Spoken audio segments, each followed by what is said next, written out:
Okay, ito yung part 2 kasi sinasabi hindi nagkasya kanina sa oras. Ay yung part 2 dito tinutukoy. Meron kang mga katrabaho, meron kang nasa paligid mo, kaibigan mo, and then gumaganda ang takbo ng buhay mo. Halimbawa, merong tumulong sa'yo, tapos gumanda buhay mo. Nung maganda na yung buhay mo, parang kaunti-unti magkakaroon ka na rin ng idea na titigilan mo yung taong yan kasi iba yung takbo ng utak, iba yung takbo ng isipan, iba yung desisyon mo.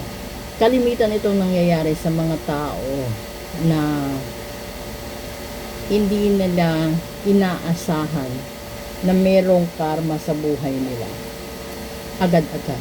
So, isang pinakamagandang halimbawa, binubuli ka sa trabaho. Yung hindi lang sa trabaho, sa paaralan, depende kung saan mo nararanasan yan. Pero generally ito. Ngayon, yung lumalabas dito sa trabaho, binubuli ka sa trabaho mo, tapos yung iba kaibigan mo doon sa trabaho, nasasaktan ka. Diba? Ito yung pinaka worst at totoo ito. Totoo. Isang client na nagparitual dahil binubuli siya. Ngayon, nung natulungan siya, natanggal yung pambubuli sa kanya, nahanap at natukoy ano yung root cause ng pambubuli sa kanya, nakita lahat-lahat ng paninira sa kanya kasi nagtataka siya kung bakit siya pinag-iinitan, lalo-lalo na ng boss niya. Wala naman siyang ginagawang kasalanan. Kung sa katotohanan kasi gesture yun. Ito yung part 2. Nung tinulungan siya ng isang ritual, gumagaan yun. Sa tinagal-tagal hanggang sa dumating sa puntong tinutulungan na pati yung dahilan ng ama niya. Kasi yung ama niya, maliban sa natural na sakit, may sakit at may barang. Siya ganun din, may barang din siya dahil doon sa boss niya. Dahil sa mga galit ng mga tao sa paligid niya, sa nambubuli sa kanya. Na umabot sa punto na yung client na ito umiiyak sa pagsusumbong dahil hindi na niya kakayanan.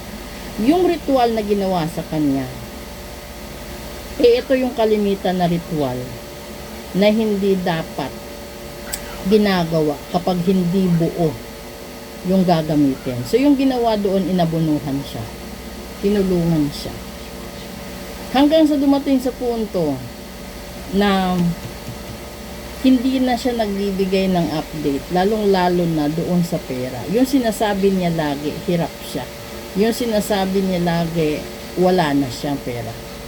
Dumating sa punto na may nagturo sa kanya para baguhin ang takbo ng isipan niya. Tinalikuran niya yung gumawa ng ritual sa kanya.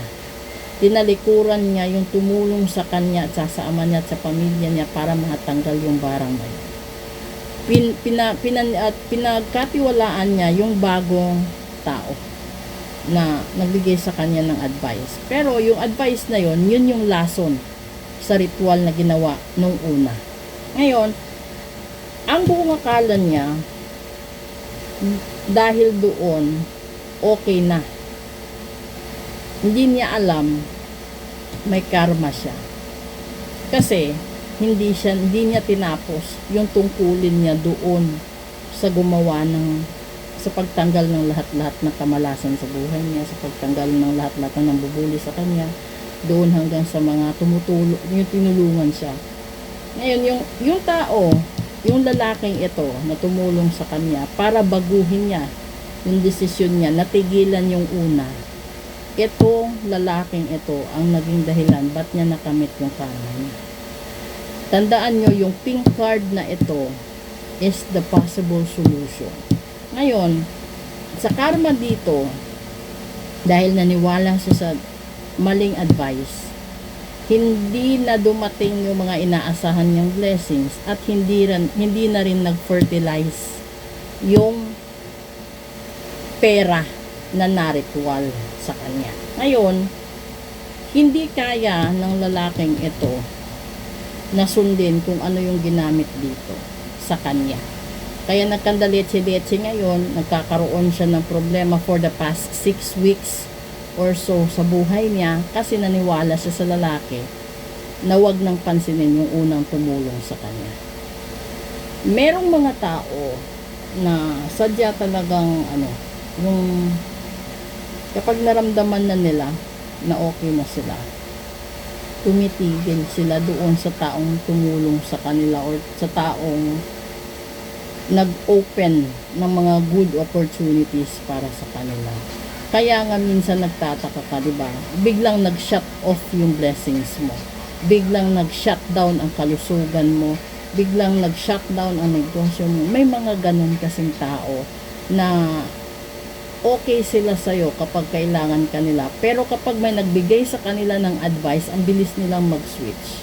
Naniwala sila doon hanggang sa dumating sa punto na pagsisisihan niya yung pag-switch niya ng decision. So kung ikaw yung tipo ng taong ganyan yung takbo ng utak mo, asahan mo may karma ka.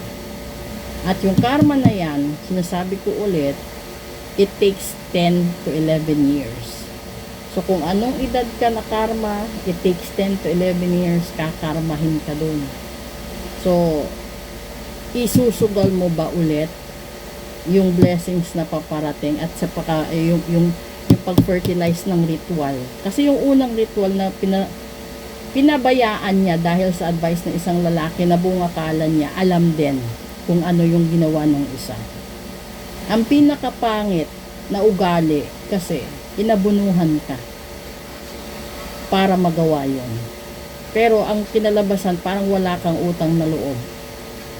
Dahil hindi basta-basta mag-abono sa taong hindi mo nakilala kahit kailan sa personal. Naniwala ka lang sa advice ng tao na yung udyok din ng sarili niyang pangangailangan ang sinasabi niya. Kung pupunta ka sa ibang lugar, lalo na dito sa banda ng ng City Hall, hindi ka gagawa ng ritual kapag hindi mo talaga buo na binayaran. So ngayon, nagkataon lang sa babaeng ito, kasi babae sa babaeng yan, naniwala siya sa isang lalaki sa advice ng huling nakilala niyang lalaki, natigilan yung unang gumawa para sa kanya. Ngayon, itong lalaking ito ang nagbigay ng salot sa lahat ng problema niya. Ngayon, ang problema niya for the past 6 years, ang lalaking ito ang nagbigay. Itong lalaki, ito yung karma niya. Kasi pinabayaan niya. So, hina-hold on yung blessings dito at dito aatake ulit ito. So, yung gagawin mo kapag nasa ganito kang sitwasyon, lagi mong tatandaan, wag na wag mong kalimutan yung taong tumulong sa'yo nung nasa ibaba ka. Kasi minsan maraming tao nakakalimot kapag nakakaanak na. So, kakaramahin ka talaga. Yun na. So, pag ganito yung nilabas na card, wala na. Yung gagawin mo, ngayon pa lang, kapag napanood mo ito, balikan mo ang obligasyon mo para i-reward sa'yo yung una mong gusto na hindi ka nilason ng isang lalaki dahil nandiyan sa maling desisyon na ginawa mo sa buhay mo. Pera nakasugal. Pera mo, opisina mo, katrabaho mo, kaibigan mo, at saka yung mga blessings, at saka yung pag-fertilize ng mga blessings sa'yo. Neutralize, and then the results is nasa huli talaga. Tingnan natin dito, baba nito. Ace of Pentacles, pera. And the Lovers right there. So, lugi ka kapag hindi ka pa talaga kumilos kapag nasa ganyan ka sitwasyon. Kapag napanood mo ito, alam mo yung story mo yung sinasabi ko. Ang karma naghihintay dahil naniwala ka sa ibang tao. Thank you, and proceed tayo sa Dark and Light, sa Real Talk pala. Good afternoon.